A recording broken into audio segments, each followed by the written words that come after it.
For breaking news, weather forecast, easterlies affecting Mindanao. Local news, DSWD Davao promotes child-friendly evacuation center. DPWH completes 3 roads concreting projects. 40,000 rice farmers in Davao to get 5,000 financial aid. Intoxicated man stabs horse to death. National news. PNP allows civilians to own semi-automatic long firearms. Senate panel cites Kibuloy in contempt. International news. Gaza ceasefire talks end with no breakthrough as Ramadan deadline looms. Sports news.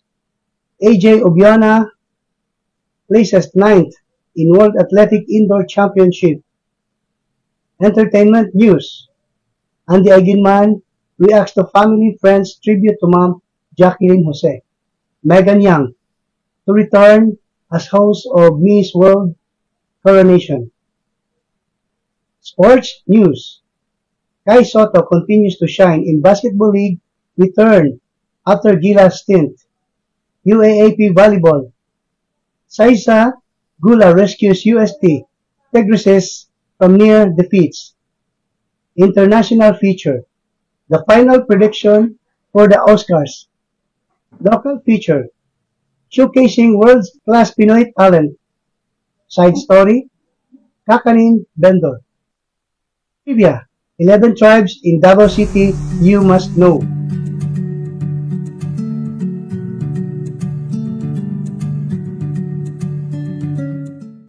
For weather forecast, Davao Region and Surigao del Sur will have cloudy skies with scattered rain showers and thunderstorms due to the easterlies. Rest of Mindanao will be partly cloudy to cloudy skies with isolated rain showers or thunderstorm due to easterlies, localized thunderstorm. Light to moderate winds for east and northeast with slight to moderate seas.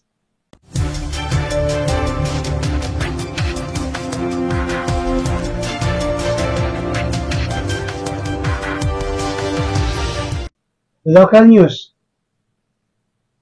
The provincial government of Davao de Oro built a child-friendly space, CSF, for the children affected by the Masara landslide incident inside the evacuation center.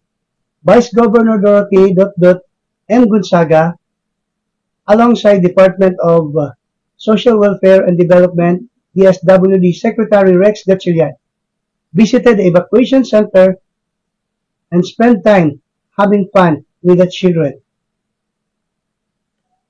Provincial government of Davao de Oro evacuation centers must prioritize the well-being of child and ensure continuous monitoring to prevent any abuses on women and children. An official from the Department of Social Welfare and Development, Davao Region, DSWD Davao said. During the Kapihan sa Davao session on Monday morning, March 4, 2024 at SM Davao, lawyer Vanessa Bigok-Ong, the regional director of the SWD Davao, highlighted the complexities of camp management, particularly for evacuees from Masara landslide, who is relocated to a tent city in Barangay Elizalde. She underscored the importance of child-friendly space and constant monitoring to prevent abuse, especially for women and children. There should be camp managers overseeing these aspects, she said. The DSWD Davao is providing psychological intervention to families and children affected by the disaster. She said there is a need for therapeutic and educational activities for children in the evacuation center, ensuring their temporary homes resemble a supportive environment similar to their schools at homes and homes. While acknowledging the demand for couples room in evacuation center, Bukong clarified that in the school converted into evacuation centers, such setups are prohibited and should be established outside the school grounds. Residents now benefit from improved access and mobility as the Department of Public Works and Highways DPWH has completed 3 roads paving projects in the town of Labason and Liloy in the province of Zamboanga del Norte. DPWH Regional Director Kayamumbao Diaz said Tuesday, March 5, 2024, that one of the completed projects is the 688 meters concrete farms to market road projects worth 12.9 million in Lapatan Village, Labason. Diaz said the completion of the farm to market road now enables a safer and shorter travel time for farmers, increasing agricultural productivity and stimulating local economic growth. Dia also reported the completion of the concrete paving of a 445 meters access road in Immaculada Village, Labason, worth of 9.9 million. With the upgrade roads, residents of the said barangays now experience a smoother and safer transportation going to various establishments and essential services in the area, Dia said. She said the DPWH Zamboanga del Norte 3rd District Engineering Office has also finished the construction of another concrete road in the municipality of Liloy. The Department of Agriculture Davao Region, DA Davao, revealed that an estimated 213 million will be allocated for the Rice Farmers Financial Assistance, RFFA, of which 40,000 rice farmers in region will be received 5,000 to be distributed on March 12, 2024.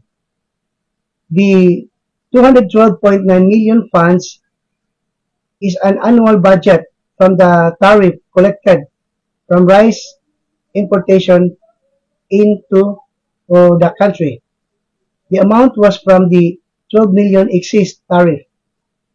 To recall, Republic Act number 11203 or the Rice Tariffication Law was imposed by former President Rodrigo Duterte in 2019. It aims to address the rice shortage in the Philippines and to aid local farmers financially for their agricultural needs. Our farmers tilling 2 hectares and below can receive 5,000 pesos per hectare. Evelyn Basa, DA Davao, Rice Program focal person, said during the Agribiz Media Forum on March 4, 2024 at SM Lanang, Davao City. The official added that the farmer must be registered with the registry system for basic sectors in agriculture, RSBSA, to receive this financial aid. The RSBSA is a system of registration of laborers in the agricultural sector, including farmers, to have a track and record of the beneficiaries of programs and services of the government related to agriculture. A 27-year-old intoxicated man identified as Arnel Pinlingi stabbed a horse to death in Barangay Dungan, Ticong, Matanao, Davao del Sur on Saturday evening, March 2, 2024. The Police Regional Office, PRO, Davao Region reported that Lingi, under the influence of alcohol, committed the crime following the altercation during drinking spree. Angered after being allegedly punched, Lingi fatally stabbed a horse he encountered on his way home using knife he carried. The horse succumbed to its injuries. Lingi is set to face charges under the Republic Act RA 8485, known as the Animal Welfare Act, for the unlawful killing of the horse. Additionally, he will face charges in RA 9165, the Dangerous Drug Act, for possessing marijuana. The Animal Welfare Act, especially Section 6, deems it unlawful to kill or torture animals including horses, with the stipulation that humane procedure must be followed at all times.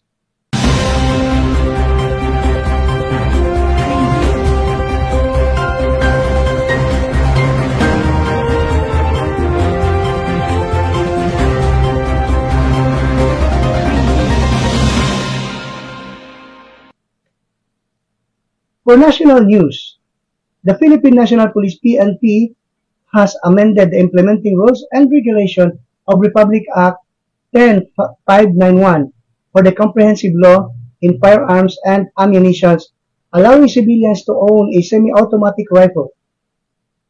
In a press conference on Monday, March 4, 2024, PNP Chief of the Public Information Office PIO, Colonel Jane Fajardo, said the amendments allow civilians to own and possess firearms more than 6.62 mm. That was discussed because before RA 10591 was passed, civilians were allowed to own rifles, but upon the passage of 10591, any civilian will no longer be able to own a rifle, and if they cannot sell it, they should license it. But because of that, a study was conducted. We created a technical working group to study the possibility of amending some of the provisions that inherit the function of the authority ng ating Chief PNP. So, kung magkakaroon ng minor amendment sa implementing rules guidelines, sa ngayon, yung mga private citizen na nagmamay-ari ng rifle, particularly yung 7.62 pababa, at yung kilalang mga baril, merong classification ng semi-automatic at pwede na pong itong palisensyahan ng civilian, said Fajardo. Fajardo said that the amendments was submitted to the UP Law Center for publication. The implementation will be effective 15 days after the publication. Fajardo said, applicants wanting to own a possessed semi-automatic rifle will be subject to strict regulation.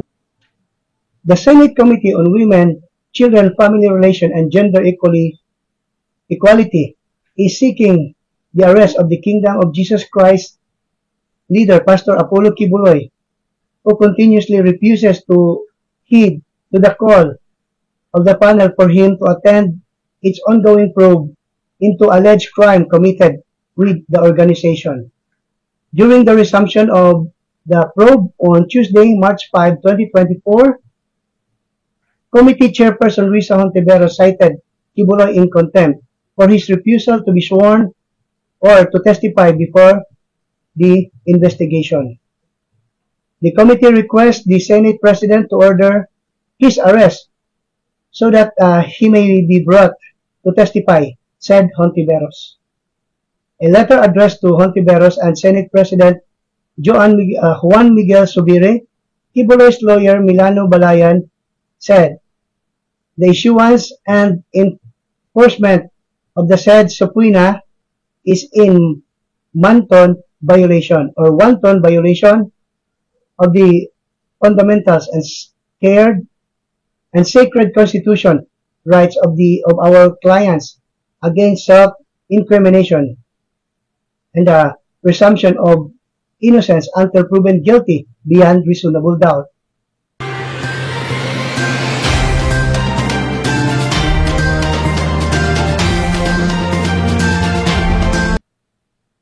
International news. Cairo ceasefire talks between Hamas and mediator broke up on Tuesday, March 5, in Cairo with no breakthrough. They left to have fighting in time for the start of Ramadan. Senior Hamas official Basim Naim told Reuters the militant group had presented its proposal for a ceasefire agreement to the mediator during 2 days of talks and was now waiting for the response from the Israeli, who stayed away from the ground.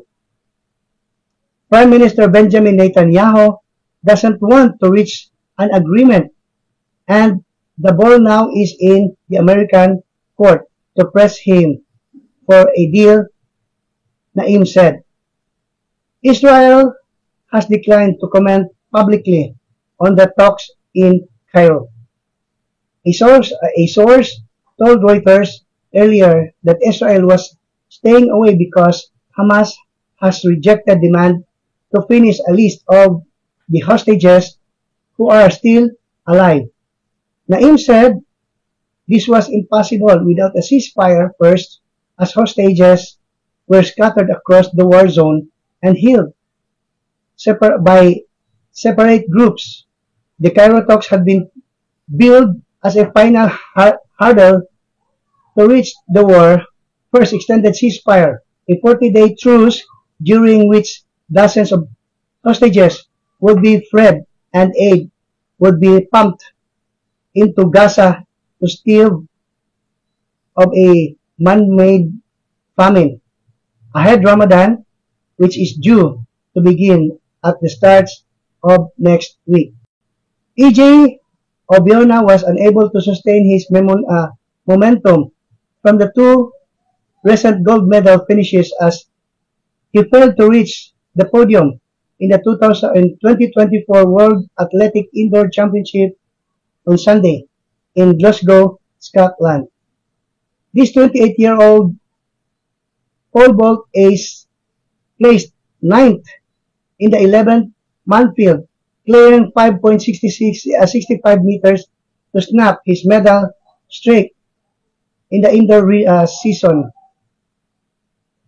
Obiona needed 2 attempts to vault his way past the 5.65 meters before he faltered in the next height at 5.85 meters and 5.90 meters. He skipped both 5.50 meters and 5.75 meters en route to the early exit. The world number 2 pole vault athlete was coming of a pair of gold medal performances after ruling both the Memorial Joseph Gasparak tournament in Croatia and the ISTAF indoor tournament in Berlin, where he set a new national and Asian record in the indoor pole vault action. Meanwhile, world number 1 Armand Duplantis of Sweden soared to yet another gold medal after clearing 6.5 meters and even tried to shatter his personal and global records, but he failed to hurdle in 6.24 marks. The current world record is 6.23, which Duplantis set in 2023.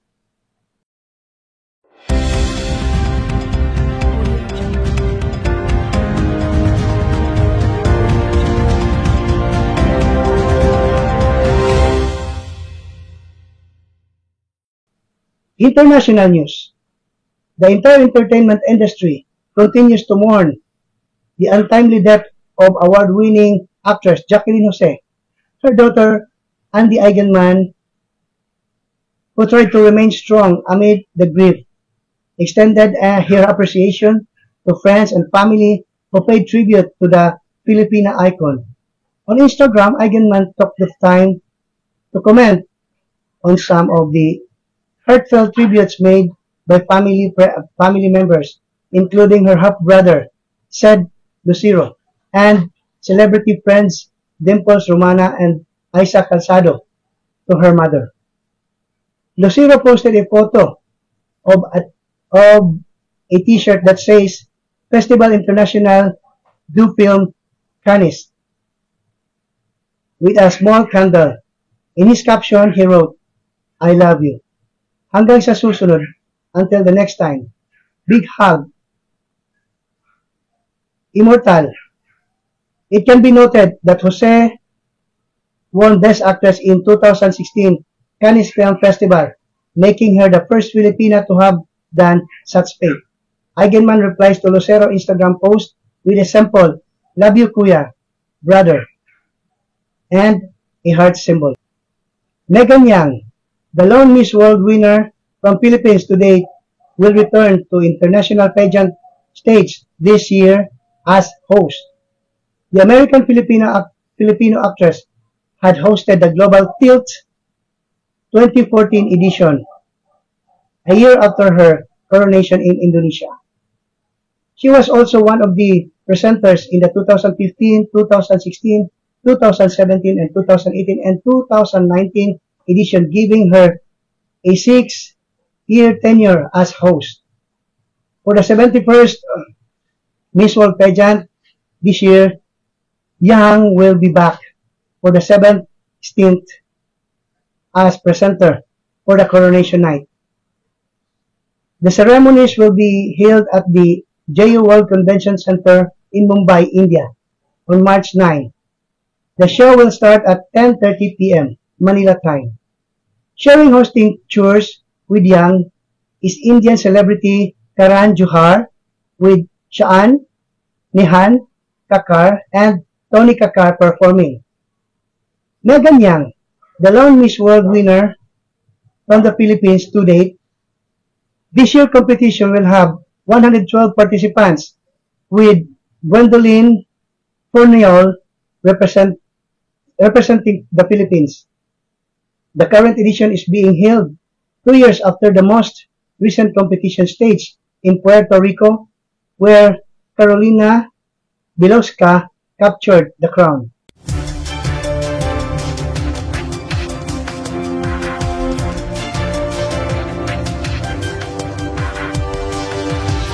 Sports news. Manila, Philippines. The string of Kai Soto Stellar Games continued on Sunday in Japan Basketball League. After his Gilas Pilipinas stint in 2025 FIBA Asia Cups qualifiers first windows, Soto has been dominating for the Yokohama Basketball Corsairs as they zoom past the Yokohama Brave Thunder's 84-73 at Kawasaki Todoroki Arena. Promising big man registered a double-double with 21 points and 12 rebounds to go along with 4 assists, built on a blistering 69.2% field goal shooting clip. Jaro Dutov and Devin Oliver also helped Yokohama's cause with 18 points apiece, while Yuki Kawamura chipped in 11 in the victory.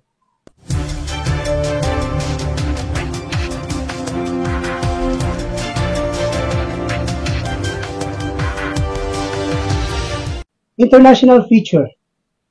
The international feature race began at the Cannes Film Festival in May.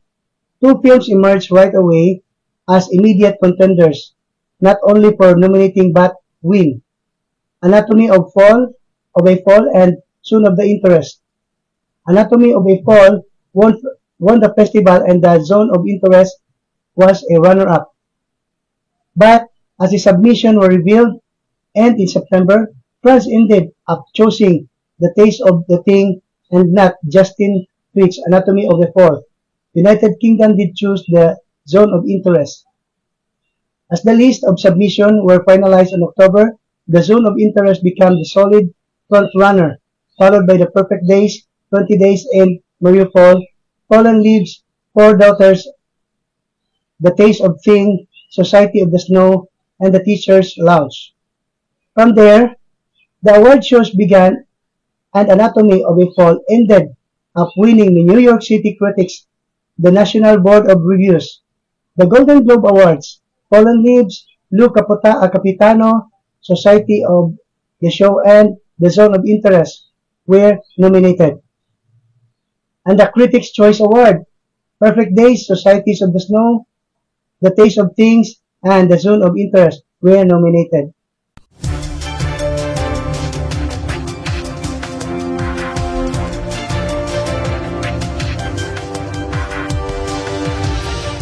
National features.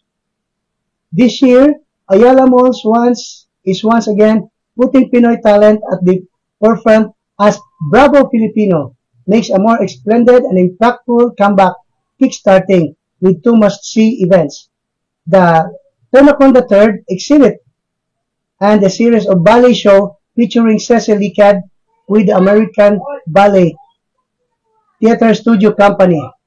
Filipinos are passionate, creatives, innovative, resourceful. There are so many ways to describe local talents, and that's why we initiated Bravo Filipino. It is an avenue to display our heritage and culture. It shows and communicates our history and our hopes, our present and our future, says Ayala Malls President Christopher Maglano. We discover what makes our country, homegrown talents too, exceptional. With a campaign launching in April, witness a Bravo Filipino moment at the country leading lifestyle mall. Be with the winning and the most iconic look from Turnacon 3rd of April 12 to 16 at Glorieta Activity Center, Glorieta Palm Drive Activity Center, Greenbelt Gallery, and the Ayala Museum Lobby. The event, which aims to show the Philippine national dress in contemporary society, headlines the works of the 13 contestants and the established designers that guide the finalists during the competition.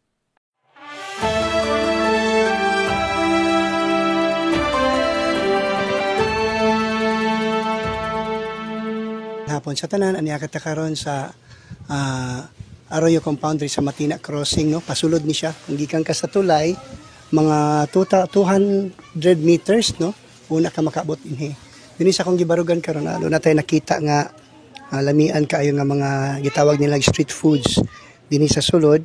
Bata man ang nagbantay kay wala ang mama ato pangutanahon pipila ka mga impormasyon may tungod sa ilang tinda. Sa pangalan gyud nimo gang? Ayalin. Bagyo. O siya si Ayalin Bagyo. Nag-eskwela ka pa? Apo. Asa ka nag-eskwela? Don Manuel. Sa Don Manuel. Ano sa nag-grado nimo? Grade 5. Grade 5. So sa iyang grado nga grade 5, no, nagatabang siya siyang ginikanan para nga mahalin ni ilang mga tinda. Nya karon ato siyang pangutanahon unsay mga pangalan ani ilang gipang tinda. Unsay pangalan ani gang? Pinaypay. Kamote kani. O kani cheese stick. Okay, cheese stick. Lamian ni mga pagkaon, no. Mo ni siya mga regular nga mga kasagaran nga mga gina-display sa mga street food nga ani dinhi sa Arroyo unya. Pero sa kaadlaw pila pod ka kuan ang mahurot ninyo? Mga kuan lang 500 pesos tanan. So kung mahalin ni siya tanan moabot og 500 pesos? 800. Oh, 800 pesos. More or less.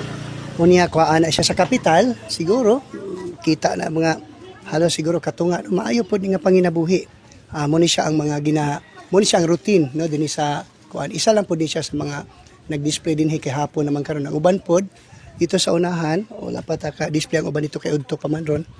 Naay naga-display dito mga isda, no, nga kuan. Pero kini mga higala ato ni silang unsa ni? Ato ning natilawan ang ilang tinda. Lami pod, no, nya barato lang. Pilay presyo ani gang? 10. 10 pesos nya kini. Mo gyapon nya kani siya 5 ang isa kadto. 5 ang duha.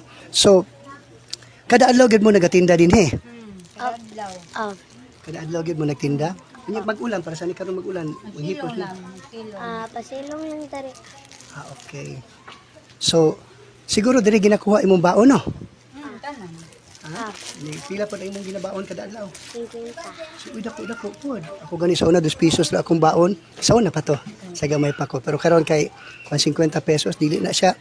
Dako na nga baon kay lakawon lang man ang eskwelahan, no. So unsa may gusto nimong isulti sa mga nagtan-aw?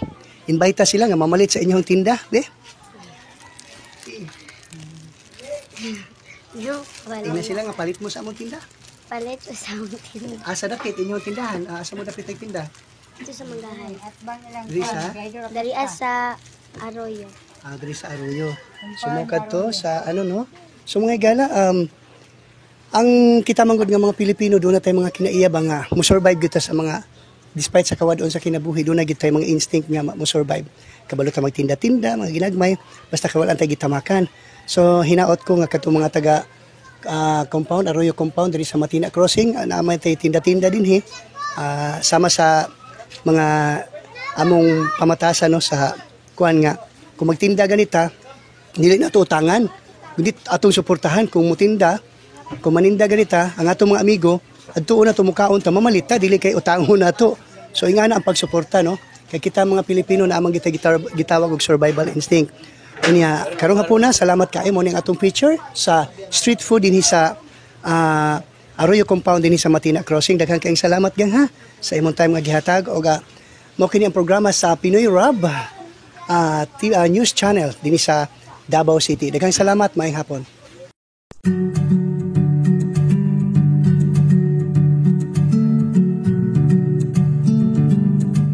Every Kadayawan sa Davao, the 11th ethno-linguistic tribe of Davao City showcased their tribal houses and Magsaysay at Magsaysay Park. The houses were built uniquely and place where can discover the different textiles, clothing, tribal delicacies, and their way of living. Here is some must-see inside their tribal houses at Kadayawan Tribal Village. Ata, Iranon, Kagan, Tlata, Giangan, Maguindanao, Maranao, Matigsalog, Ubo, Manubo, Sama, Tagabawa, and Tausog. And that's our news for today. Please like, share, and click the notification bell for updates of Pinoy Rab's news channel. This is Gilbert Katso, reporting.